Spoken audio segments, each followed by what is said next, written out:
ఓం శాంతి. ఈరోజు మురళి డేట్ 5 ఫిబ్రవరి 2025. బాబా చెప్తున్నారు, మధురమైన పిల్లలు, ఈ శరీరం అనే వస్త్రాన్ని ఇక్కడే వదిలేయాలి. కనుక దీనిపై మమకారాన్ని తొలగించండి. బంధుమిత్రులెవరూ గుర్తుకు రాకూడదు. ఈరోజు ప్రశ్న: యోగబలమున్న పిల్లల గుర్తులేవి? జవాబు: వారికి ఏ విషయంలోనూ కొద్దిగానైనా నష్టము, ఆపద సంభవించదు. దేనిపైన మోహము, ఆకర్షణ ఉండదు. ఈరోజు ఎవరైనా శరీరం వదిలినా వారికి దుఃఖం కలగదు. ఎందుకంటే డ్రామాలో వారి పాత్ర అంతవరకే. ఆత్మ ఒక శరీరాన్ని వదిలి మరొకటి తీసుకుంటుందని వారికి తెలుసు. ఓం శాంతి. ఈ జ్ఞానము చాలా గుప్తమైనది. ఇందులో నమస్కరించే అవసరం కూడా ఉండదు.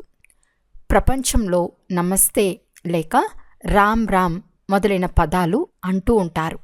ఇక్కడ ఈ విషయాలేవి ఉండవు. ఎందుకంటే ఇది ఒక కుటుంబం. కుటుంబంలో ఒకరికొకరు నమస్తే లేక గుడ్ మార్నింగ్ చెప్పటం అంత శోభించదు. ఇంట్లో అయితే ఆహార పానీయాలు తీసుకుంటారు, ఆఫీస్కు వెళ్తారు, మళ్ళీ వస్తారు, మొదలైనవి జరిగిపోతూ ఉంటాయి. నమస్కారం చేసే అవసరం ఉండదు. గుడ్ మార్నింగ్ చెప్పే ఫ్యాషన్ కూడా యూరప్ వాసుల నుండి వచ్చింది. లేకుంటే అంతకుముందు ఇవేవీ లేవు. ఏ సత్సంగంలోనైనా పరస్పరం కలిసినప్పుడు నమస్కరిస్తారు, పాద నమస్కారం చేస్తారు. పాదాలపై పడటం మొదలైనవి నమ్రత కొరకు నేర్పిస్తారు. ఇక్కడ పిల్లలైన మీరు దేహీ అభిమానులు కావాలి. ఆత్మకు ఏం చేస్తుంది? అయినా పలకరించవలసి వస్తుంది. ఉదాహరణకి మీరు బాబాతో బాబా నమస్తే అని చెప్తారు కదా. ఇప్పుడు తండ్రి కూడా చెప్తున్నారు, నేను సాధారణ బ్రహ్మ శరీరం ద్వారా మిమ్మల్ని చదివిస్తాను, ఇతని ద్వారా స్థాపన చేయిస్తాను. ఎలా? తండ్రి సన్ముఖంలో ఉన్నప్పుడు అర్థం చేయిస్తారు. లేకుంటే ఎలా అర్థం చేసుకోగలరు? తండ్రి సన్ముఖంగా కూర్చుని అర్థం చేయిస్తూ ఉంటే పిల్లలు అర్థం చేసుకుంటున్నారు. ఇరువురికి నమస్కరించాలి. బాప్దాదాలకు నమస్తే. బయటవారు ఈ మాట వింటే ఇదేమిటి వీరు బాప్దాదా అని ఒక్కరినే అంటున్నారే అని తికమక పడతారు. చాలామంది మనుషులకు కూడా ఒక్కరికే 2 పేర్లు కలిసి ఉంటాయి కదా. ఉదాహరణకు లక్ష్మీనారాయణ, రాధాకృష్ణుడు అని డబల్ పేర్లు కూడా ఉన్నాయి. ఈ పేర్లు వింటే స్త్రీ పురుషులు కలిసి ఉన్నట్లు ఉంటుంది. అయితే ఇప్పుడు వీరు బాప్దాదా. ఈ విషయాలు పిల్లలైన మీరు మాత్రమే అర్థం చేసుకోగలరు. తప్పకుండా తండ్రి పెద్దవారుగా ఉంటారు. ఆ పేరు భలే డబుల్ పేరు కావచ్చు, కానీ వ్యక్తి ఒక్కరే కదా. అయితే 2 పేర్లు ఎందుకు పెట్టారు? ఇప్పుడు పిల్లలైన మీకు ఈ పేరు తప్పు అని తెలుసు. బాబాను ఇతరులెవ్వరూ గుర్తించలేరు. మీరు నమస్తే బాప్దాదా అని అంటారు. తండ్రి మళ్ళీ నమస్తే శారీరక ఆత్మిక పిల్లల్లారా అని అంటారు. అయితే ఇంత పొడుగ్గా ఉంటే శోభించదు. పదాలేమో రైటే. ఇప్పుడు మీరు శారీరక పిల్లలే కాదు, ఆత్మిక పిల్లలు కూడా అయ్యారు. ఇప్పుడు మీరు శారీరక పిల్లలే కాదు, ఆత్మిక పిల్లలుగా కూడా అయ్యారు. శివబాబా ఆత్మలందరికీ తండ్రి. అంతేకాక ప్రజాపిత కూడా ఉన్నారు. ప్రజాపిత బ్రహ్మ పిల్లలు, సోదరి సోదరులు. ఇది ప్రవృత్తి మార్గం అవుతుంది. మీరంతా బ్రహ్మకుమార్ కుమారీలు. బీకేలైనందున ప్రజాపిత ఉన్నారని కూడా రుజువైపోతుంది. ఇందులో గుడ్డి నమ్మకాల మాటే లేదు. బీకేల్కు తండ్రి ద్వారా వారసత్వం లభిస్తుందని చెప్పండి. బ్రహ్మ ద్వారా లభించదు. బ్రహ్మ కూడా శివబాబా కుమారుడే. సూక్ష్మవతనవాసులైన బ్రహ్మ, విష్ణు, శంకర్లు వారి రచన. వీరి రచయిత శివుడు. శివుణ్ణి సృష్టించిందెవరు అని ఎవరో అడగరాదు. శివుణ్ణి సృష్టించిన వారెవ్వరూ లేరు. బ్రహ్మ, విష్ణు, శంకర్లు వారి రచన. వీరిపై ఉన్నవారు శివుడు. వారు సర్వాత్మల తండ్రి. సృష్టికర్త అయితే ఎప్పుడు సృష్టిస్తారు అనేది తర్వాత ప్రశ్న. అలా సృష్టించేది లేదు. ఈ సృష్టి అనాది. ఇంతమంది ఆత్మలను ఎప్పుడు సృష్టించారు? ఈ ప్రశ్నే రాదు. ఈ డ్రామా అనాది నుండి నడుస్తూనే ఉంది, అంతం లేనిది. ఇది ఎప్పుడు సమాప్తం అవ్వదు. ఈ విషయాలు పిల్లలైన మీరు కూడా నెంబర్ వారుగా అర్థం చేసుకుంటారు. ఇది చాలా సహజం. ఒక్క తండ్రి తప్ప ఇతరులెవ్వరిపైన ఆకర్షణ ఉండరాదు. ఎవరు పుట్టినా ఎవరు గిట్టినా ఎలాంటి ఆకర్షణ ఆసక్తి ఉండరాదు. అమ్మ మరణించినా హల్వా తినండి, పతి మరణించినా హల్వా తినండి అని గాయనం కూడా ఉంది. ఎవరైనా మరణించారనుకోండి, చింతించే విషయం కాదు. ఎందుకంటే ఇది అనాదిలో తయారైన డ్రామా. డ్రామానుసారం వారు ఈ సమయంలో వెళ్ళిపోవలసే ఉంది. ఇందులో మనమేం చేయగలము? కొద్దిగా కూడా దుఃఖించే విషయమే లేదు. ఇది యోగ బలం వలన కలుగు స్థితి. కొద్దిగా కూడా కుదుపు దుఃఖం రాకూడదని లా చెప్తుంది. అందరూ పాత్రధారులే కదా, తమ తమ పాత్రను అభినయిస్తూ ఉంటారు. పిల్లలకు జ్ఞానం లభించింది. ఓ పరంపిత పరమాత్మ, వచ్చి మమ్మల్ని తీసుకెళ్ళండి అని తండ్రిని పిలుస్తారు. ఇన్ని శరీరాలను వినాశనం చేయించి ఆత్మలన్నిటినీ వెంట తీసుకెళ్లటం చాలా భారీ కర్తవ్యం. ఇక్కడ ఎవరైనా ఒకరు మరణిస్తే 12 మాసాలు ఏడుస్తూ ఉంటారు. తండ్రి అయితే ఇంతమంది ఆత్మలను కలిపి తీసుకెళ్తారు. అందరి శరీరాలు ఇక్కడే ఊడిపోతాయి.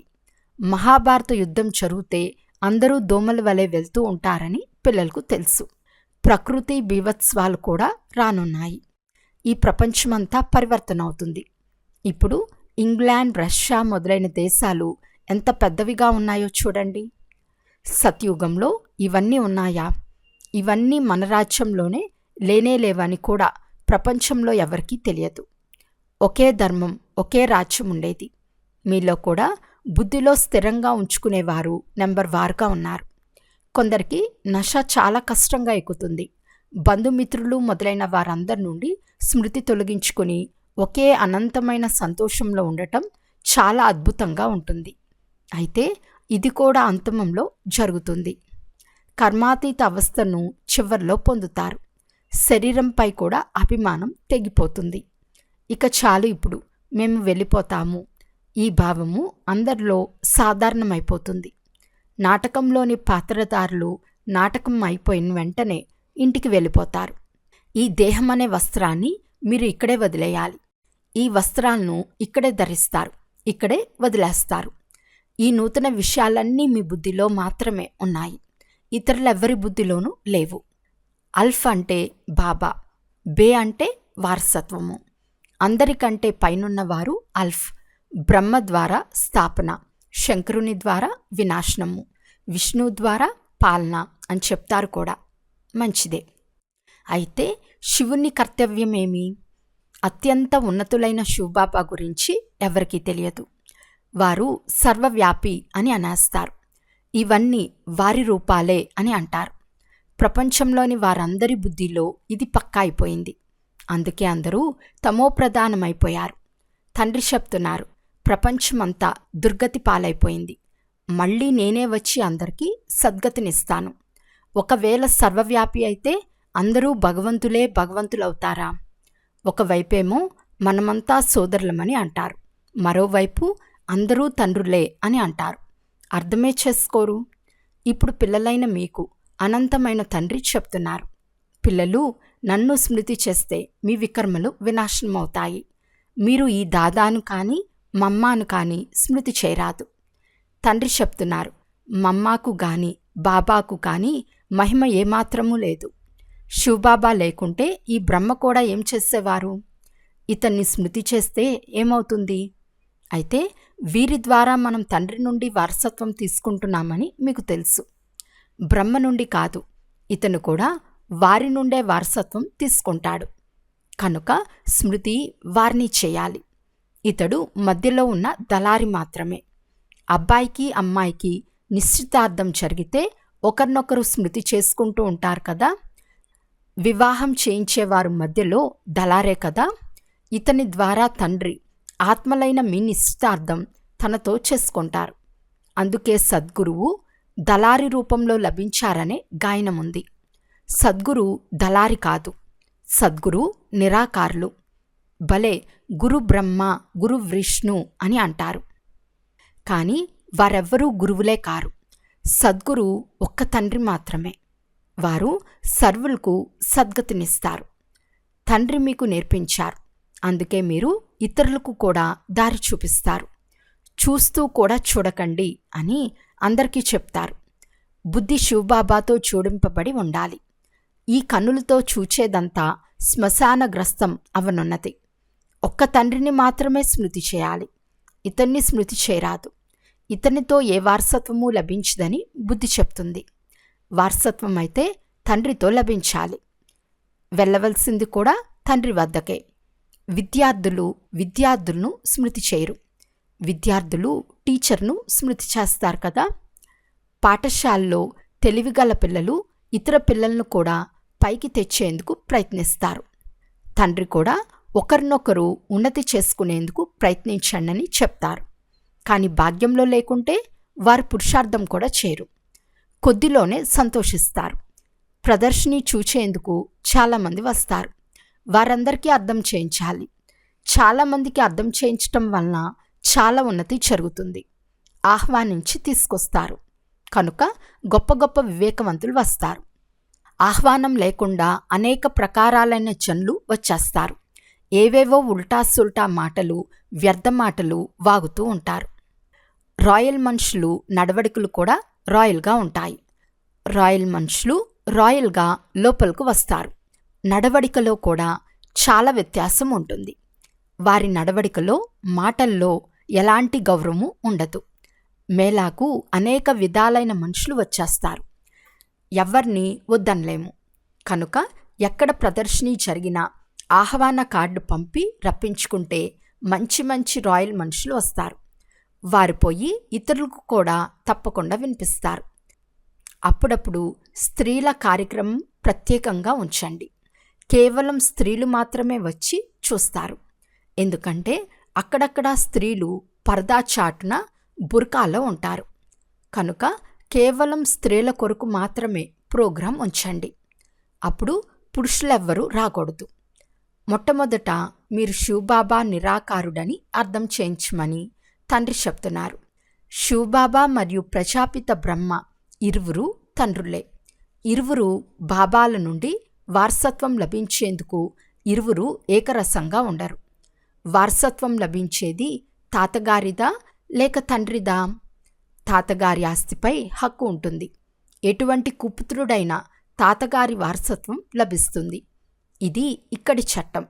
ఇతనికి ధనం లభిస్తే 1 సంవత్సరం లోపలే పోగొడతాడని కూడా తెలుసు. కానీ ప్రభుత్వ చట్టం ఉన్నందున ఇవ్వవలసి వస్తుంది. ప్రభుత్వం ఏమీ చేయలేదు. ఇందులో ఈ బాబా అనుభవజ్ఞుడు. ఒక రాకుమారుడు 1 కోటి రూపాయలు 12 మాసాల లోపలే ఖర్చు చేశాడు. ఇటువంటివి చూచిన శివబాబా చెప్పరు.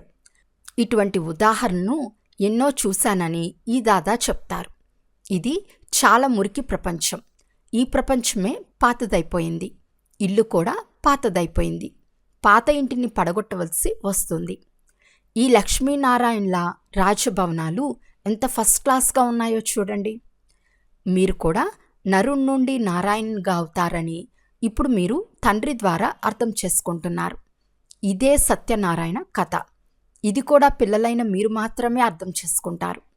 మీలో కూడా ఇంకా పూర్తి పుష్పాలుగా అవ్వలేదు.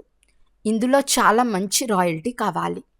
మీరు రోజురోజుకు ఉన్నతి అవుతూ ఉంటారు, పుష్పాలుగా అవుతూ ఉంటారు. పిల్లలైన మీరు ప్రేమగా బాప్ దాదా అని అంటారు. ఇది కూడా మీ నూతన భాష. ఈ భాష మనుషులకు అర్థం కాదు. బాబా ఎక్కడికి వెళ్ళినా పిల్లలు బాప్ దాదా నమస్తే అని అంటారు. బాబా ఎక్కడికి వెళ్ళినా పిల్లలు బాప్ దాదా నమస్తే అని అంటారు.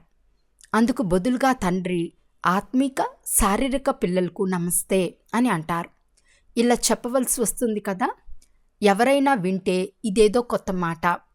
తండ్రి అన్న ఇరువురూ కలిసి ఎలా ఉంటారు అని అంటారు. తండ్రి అన్న ఇరువురూ ఎప్పుడైనా ఒకరిగానే ఉంటారా? ఇరువురి పేర్లు కూడా వేరువేరుగా ఉన్నాయి. బ్రహ్మలో శివబాబా కూర్చుని ఉన్నారని మీకు తెలుసు. మనము బాప్దాదా పిల్లలము. ఇది బుద్ధిలో గుర్తున్న ఖుషి పాదరస మీటర్ పైకెక్కి ఉంటుంది. డ్రామాపై కూడా పక్కా నిశ్చయం ఉండాలి. ఎవరైనా శరీరం వదలాలనుకోండి, వారు వెళ్ళి మరో పాత్ర చేస్తారు. ప్రతి ఆత్మకు అవినాశి పాత్ర లభించి ఉంది. ఇందులో ఆలోచించే అవసరం కొద్దిగా కూడా లేదు. వారు వెళ్ళి మరో పాత్ర చేయవలసి ఉంది. వాపస్ పిలవలేరు. ఇది డ్రామా కదా. ఇందులో ఏడ్చే అవసరం ఏదీ లేదు. ఇటువంటి స్థితి కలిగిన వారే అక్కడ నిర్మోహి రాజులుగా అవుతారు. సత్యుగంలో అందరూ నిర్మోహులుగా ఉంటారు. ఇక్కడ ఎవరైనా మరణిస్తే ఎంతగానో ఏడుస్తారు. తండ్రిని పొందుకున్నాము, ఇక ఏడ్చే అవసరమే లేదు. బాబా ఎంతో మంచి దారి చూపిస్తారు. కన్యలకైతే ఇది చాలా మంచిది. లౌకిక తండ్రి వ్యర్థంగా అనవసరంగా ధనం ఖర్చు చేస్తాడు. మీరు పోయి నరకంలో పడతారు. ఇంతకంటే మేము ఈ ధనంతో ఆత్మిక యూనివర్సిటీ ఆస్పత్రి తెరుస్తాము అని చెప్పండి. అనేక మందికి కళ్యాణం చేస్తే మీకు పుణ్యమే, మాకు పుణ్యమే అని మీ లౌకిక తండ్రికి చెప్పండి.